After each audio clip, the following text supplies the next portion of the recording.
Des confessions inédites sur fond d'aveux complotistes. Une trouvaille parfaitement adaptée au coup tordu, montée par l'engeance néocolonialiste de l'AES pour manipuler les masses populaires à défaut d'être capable de leur assurer la sécurité. Ces dernières semaines, une grosse fake news agite les réseaux sociaux.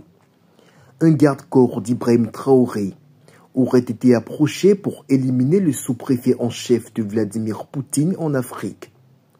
La vidéo relayée en masse par la multitude de comptes pro-AES qui prolifèrent sur les réseaux sociaux recueille rapidement plus d'1 million de vues. L'armée de colporteurs de fake news au service de l'impérialisme russe en Afrique se jette dans la bataille.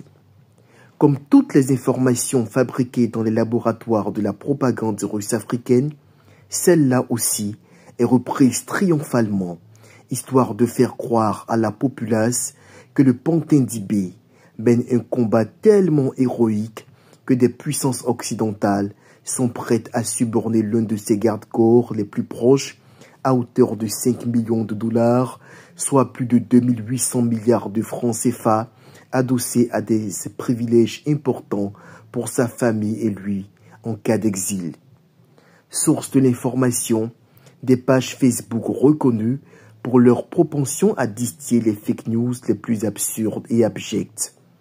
Les mêmes se mettent encore à la manœuvre alors qu'aucun média crédible ne se fait l'écho de telles confessions et que nulle part le concerné, identifié comme un certain Jean Cabré, l'homme qui tient la mallette du farceur, n'a produit de tels propos.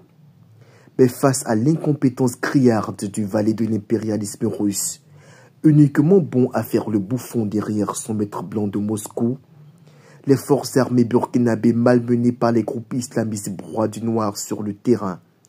Pendant ce temps, pour dissimuler la médiocrité du mannequin joufflu treillis, on matraque l'esprit du peuple burkinabé à coups de récits imaginaires montés de toutes pièces pour faire d'Ibrahim Traoré un héros malgré lui.